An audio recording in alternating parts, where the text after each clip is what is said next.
자기가 살아난 것을 본 자들의 말을 믿지 아니함이로라. 또 이르시되 너희는 온 천하에 다니며 만민에게 복음을 전하라. 믿고 세례를 받는 사람은 구원을 얻을 것이요 믿지 않는 사람은 정죄를 받으리라. 믿는 자들에게는 이런 표적이 따르리니 또 그들이 내 이름으로 신을 쫓아내며 새 방언을 말하며 같이 읽습니다. 뱀을 집어을며 무슨 독을 마실지라도 해를 받지 아니하며 병든 사람에게 손을 얹은 적 나으리라 하시더라. 아멘. 예수님이 부활했는데 마가복음 16장에서는 믿지 아니하더라, 믿지 아니하더라, 믿지 아니하더라 3번, 4번이 나옵니다. 인용구까지 하면은. 그러니까 막달라 마리아가 예수님 부활했어요. 내가 봤어요. 내가 안았어요. 만졌어요. 하는데도 믿지 아니했다는 거예요. 11절에 보면은 그들이 예수께서 살아나셨다는 것과 마리아에게 보이셨다는 것을 듣고도 믿지 아니하니라. 오늘 또 12절 13절에 엠마오 마을로 가는 두 제자, 이 두 사람이 제자 글로바랑 뭐 이런 사람들입니다. 근데 예수님의 12제자는 아니었죠.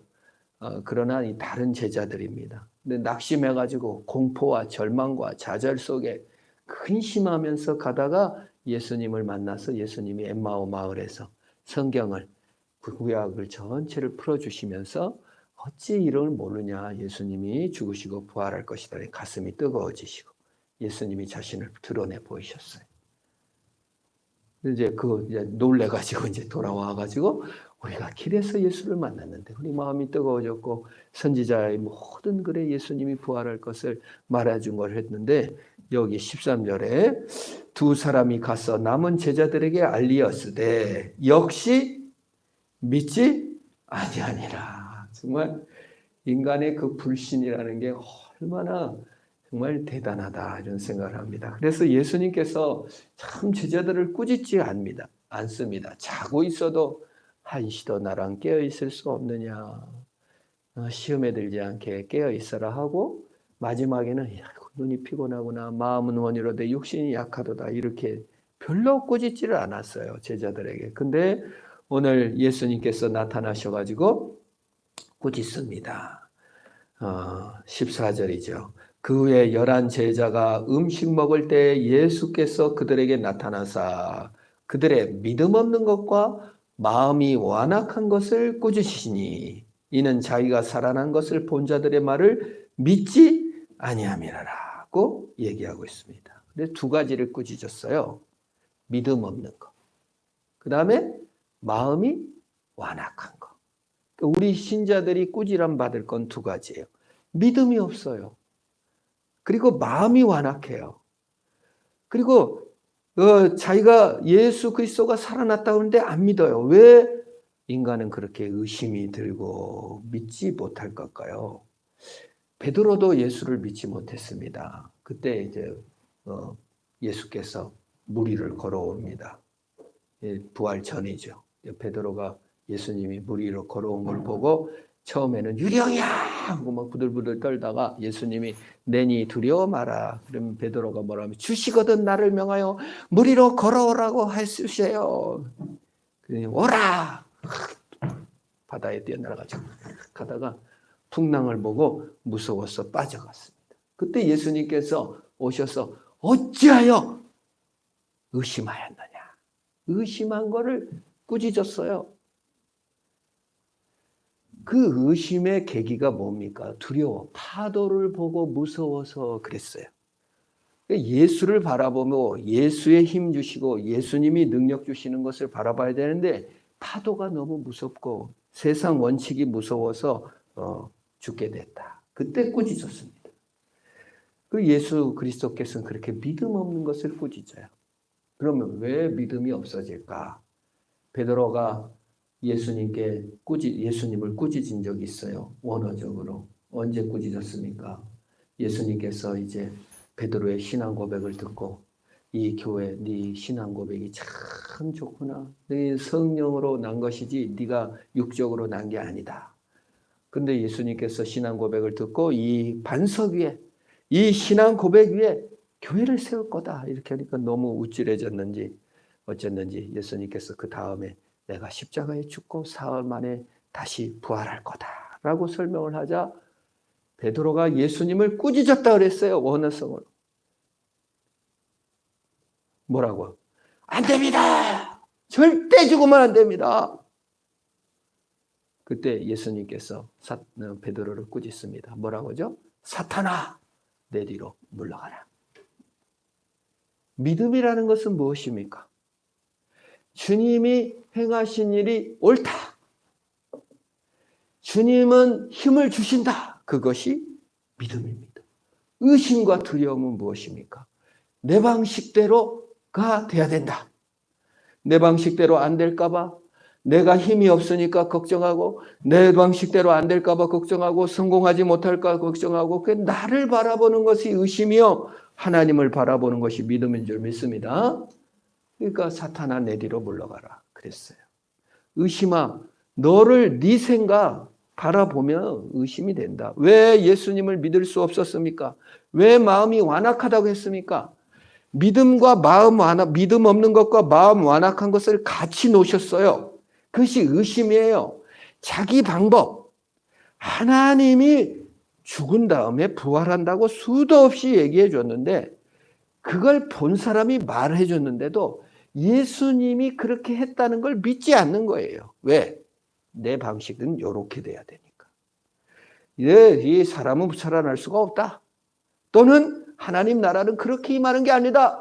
노마를 싹 쓸어버리고 영광스럽게 우리가 다 차지해야 되는 방식이야지. 어떻게 죽어주고 낮아지고 희생하고 헌신하는 방법을 통해 하나님 나라가 오냐. 안 믿는 거예요. 이거 마음의 완악함입니다. 사탄은 우리 마음속에 들어있습니다. 의심은 우리 마음속에 들어있습니다. 의심과 사탄을 물리치시기를 축원합니다. 그래서 베드로가 그 말을 듣고 상처를 받은 게 아니에요. 사탄의 생각, 사탄이 준 마음, 그 의심을 몰아내야지 자신을 사탄이라고 정체성을 갖는 사람은 아무도 없어요. 그렇게 정체성을 갖지 마시기를 바랍니다. 마음이 마음에 들어온 완악함을 쫓아내는 것이지 마음의 완악이 내 정체성이 되면 안 돼요. 누가 엄마가 자녀한테 야단을 치면 아이고 게으른 놈아 그러면 게으른 그것이 정체성이 되면 안 돼요. 내 마음에 있는 게으름을 빼내는 은혜가 있기를 바랍니다. 예수님께서 마음이 완악한 놈들아 그랬으면 꾸짖었으면 내 마음의 생각과 마음의 완악함을 빼내면 되는 것입니다. 의심을 꾸짖음을 당하면 의심이 내 정체성이 아니라 내 마음에 들어있는 의심을 빼내는 거예요. 베드로 너는 의심쟁이다 이렇게 말하지 않고 마음의 완악함을 꾸짖었어요. 그것은 뭐예요? 우리가 우리 마음의 의심과 완악함을 꾸짖을 수 있는 권세가 있는지를 가르쳐 주시기 위해서 그렇게 하신 줄 믿으시길 바랍니다. 내 마음의 의심과 완악함을 꾸짖어 주세요. 에이, 어째서 의심하냐? 바보같이. 그러기를 바랍니다. 그게 묵상이고 그게 기도고 그게 설교해야 돼요. 설교 시간에 말씀을 들으면서 마음의 의심을 꾸짖는 거예요. 아이지 그런 생각은 사탄은 생각으로 옵니다. 사탄은 마음으로 옵니다. 똑같이 믿음도 마음으로 와요. 들을 때 옵니다. 생각으로 들어오는 거예요. 마귀가 가룟 유다에게 예수를 팔 생각을 집어넣으니라 그랬잖아요.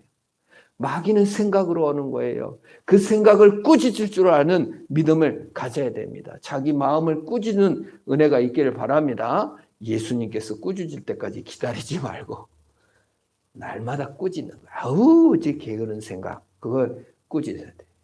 그래서 이제 예수님께서 꾸지람을 받고 났어요. 근데 더 재밌는 것은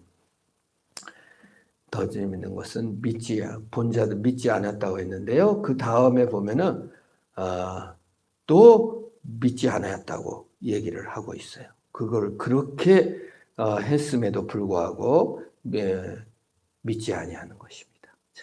인간이 얼마나 완악한지 예수님이 직접 나타났음에도 불구하고 본자들의 말을 믿지 아니하였다고 얘기하고 있는 것이. 우리가 참으로 어떠한 때일지라도 믿음을 마음의 완악함을 물리치고 믿는 저와 여러분을 되기를 축원합니다. 자, 그 다음에 이제 믿는 사람들이 어떠한 복을 받을 것인가에 대해서 15절에 너 또 이르시되 너희는 온 천하에 다니며 만민에게 뭘 전하라? 복음을 전파하라. 우리 모두는 복음을 전파하는 하나님의 선교에 감당하는 자인 줄 믿으시기를 바랍니다. 자, 복음 전파는 목사님만 하고 특별히 은사 있는 사람만 하는 것이 아니라 우리 모두가 뭐다? 복음 전파자다. 선교적 삶을 살아야 돼요.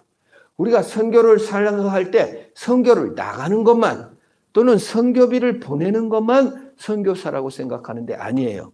가정에서 자녀를 선교적으로 양육하면 그게 선교예요. 직장 생활을 선교적으로 감당하면 그것이 선교예요. 그림을 선교적으로 그리면 그것이 선교적 삶을 사는 거예요.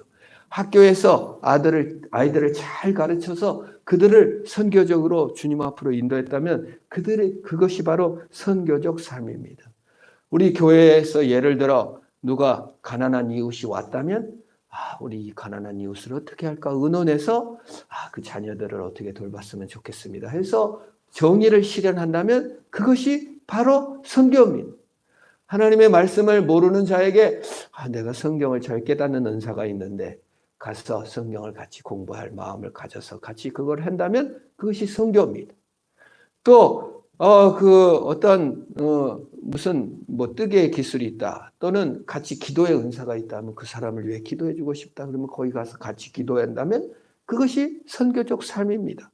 그런 선교적 공동체의 삶을 살아가는 거예요. 땅끝이 바로 여기 만민에게 온 천하에 다니면 순회 전도는 쉬울 수도 있어요. 사실 더 어려운 거는 이 자리에서 살면서 한 교회를 섬기며 선교적 사명을 감당하는 은혜가 있기를 축원합니다. 그걸 이제 복음 전파, 복음 소통이라고 합니다. 복음을 안 들으려고 하니까 복음을 커뮤니케이션, 지금 커뮤니케이션이라고 하잖아요. 커뮤니케이션을 하는 거예요. 복음 소통을 잘하는 은혜가 있기를 축원합니다. 그 사람이 뭐가 취미인가, 뭐에 관심 있는가를 알아서 그 마음의 소통을 해가는 선교적 삶을 우리는 살아야 된다. 그 말입니다. 선교적 삶이라는 것은 사실 플랫폼이죠. 카톡 보낼게 했어요. 카톡을 보내려면 핸드폰에 카톡이라는 플랫폼이 깔려야 되는데 카톡이 없어.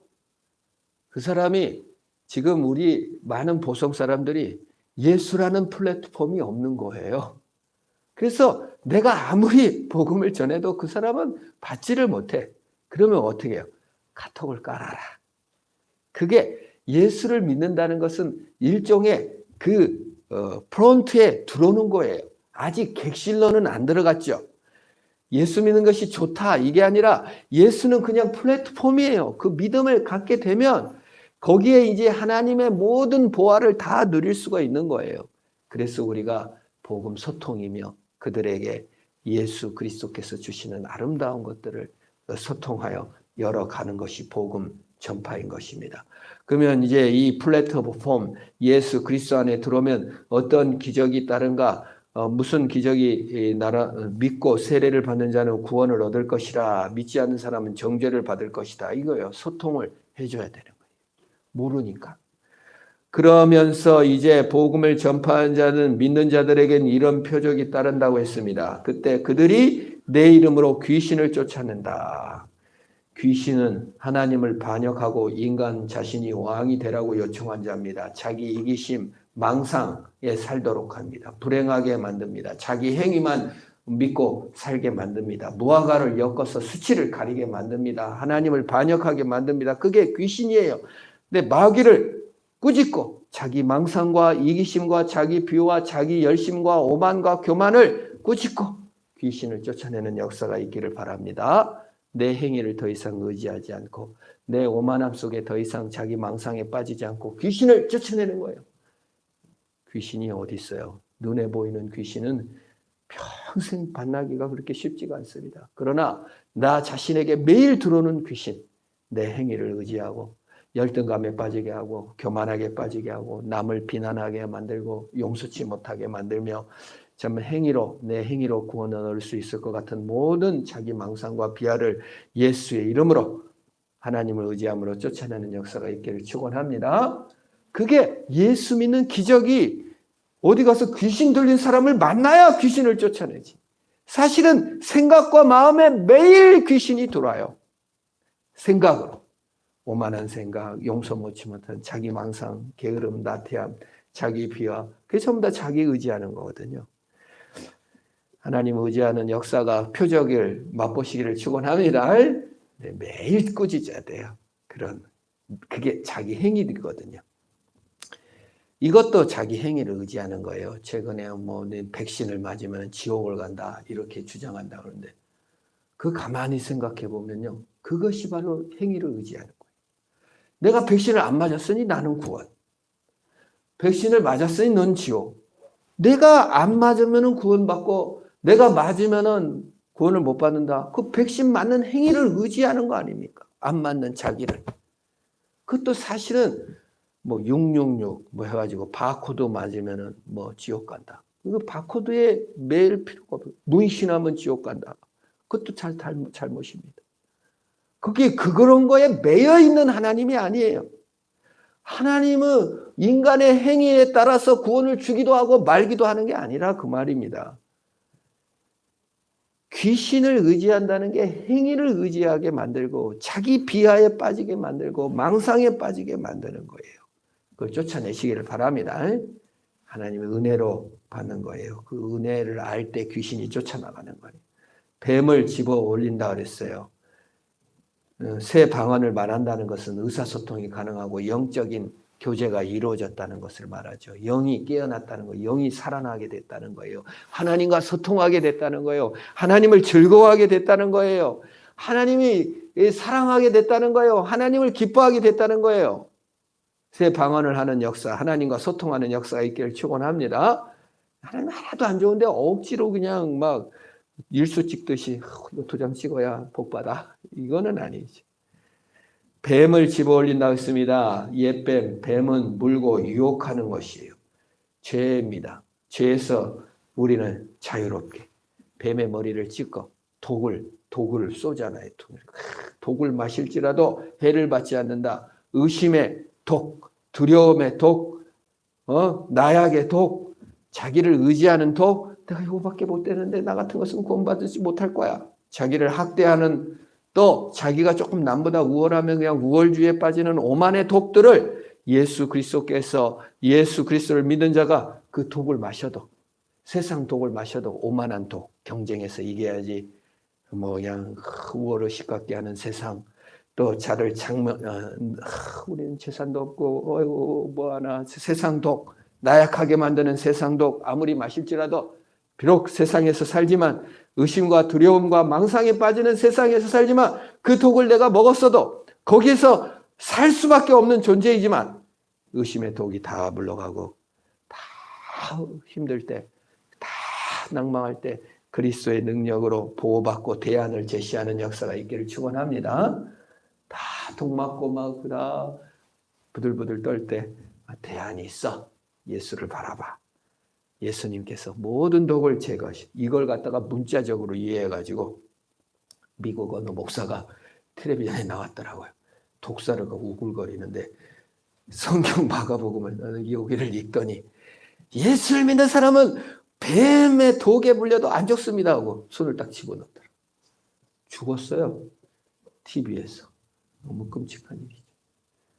이게 문자적인 게 아니에요, 여러분. 우리가 세상의 독, 뱀의 독 같이 우리가 경쟁, 망상, 미움, 질투, 정말 우리를 세상에 빠지게 하는 쾌락과 자기 행위를 의지하고 사람 배로 줄을 딱 세우기도 하고 공부 잘하고 못하는 사람하고 나누기도 하고 세상 기준에 따라 우리를 평가하고 그런 모든 독들에 같이 빠져가지고 같이 왕따시키고 같이 욕하고 앉아있고 같이 정죄하고 앉아있고 이런 모든 독들을 예수 그리스도를 믿을 때 그리스도를 믿음으로 말미암아 모든 사람이 소중하고 존귀한 존재며 누구도 함부로 대할 수 없다는 것을 우리가 알리는 그 독을 없애는 하나님 나라를 오게 하는 선교적 삶을 살게 된다 그 말입니다. 그 병든 사람을 치유하고 질병은 죄로 사람을 파멸하는 자를 회복시키는 역사. 기쁨도 사랑도 없이 그냥 방황하는 자에게 치유와 대안을 제시하는 삶. 물질적 삶을 풍요롭게 좋은 집에 살게 하는 능력을 주는 것이 아니라 치유와 대안을, 예수 대안을 제시하는 아름다운 선교 공동체가 이 땅에, 우리 보성 땅에 임하기를 축원합니다. 그걸 우리에게 주신 거예요. 우리가 이걸 바꿀 수는 없어요. 사실 어떻게 남을 바꿔요? 대안을 제시하는 거예요.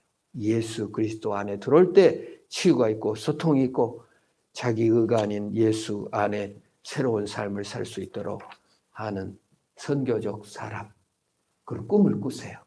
나는 보성에 선교적 대안을 제시하는 공동체를 이루어야 되겠다. 나가 선교사가 되게 하소서. 단미 선교사가 그냥 무슨 어디 외국에만 나가야 돼요. 외국 나가기가 얼마나 힘듭니까?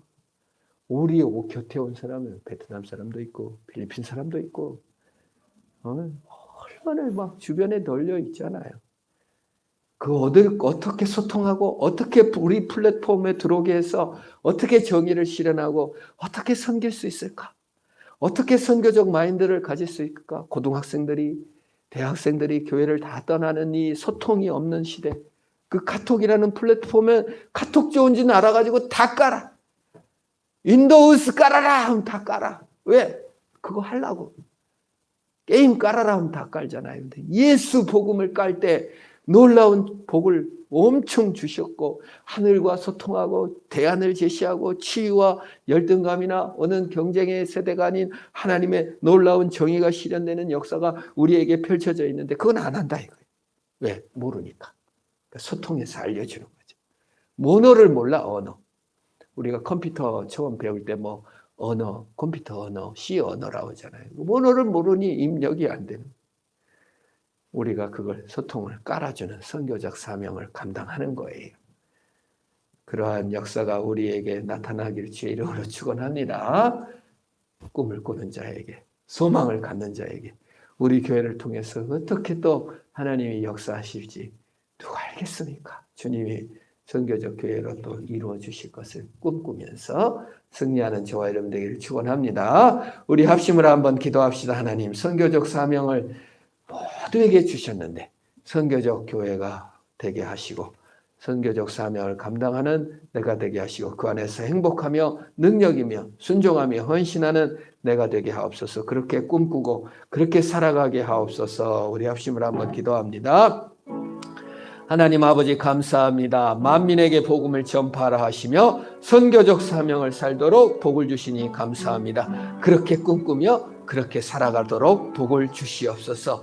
이 구원의 놀라운 역사, 귀신을 내어쫓고 세방언을 말하며 뱀의 독을 중화시키며 치유하는 역사가 우리 가운데 충만하게 일어나게 하셔서 선교적 사명을 감당하며 주께서 주신 동산을 아름답게 일구어가는 내가 되게 하옵소서. 예수님의 이름으로 기도합니다. 아멘.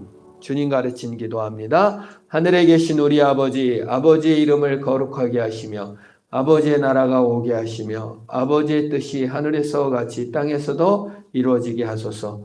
오늘 우리에게 일용할 양식을 주시고 우리가 우리에게 잘못한 사람을 용서해 준 것 같이 우리 죄를 용서해 주시고 우리를 시험에 빠지지 않게 하시고 악에서 구하소서. 나라와 권능과 영광이 영원히 아버지의 것입니다. 아멘.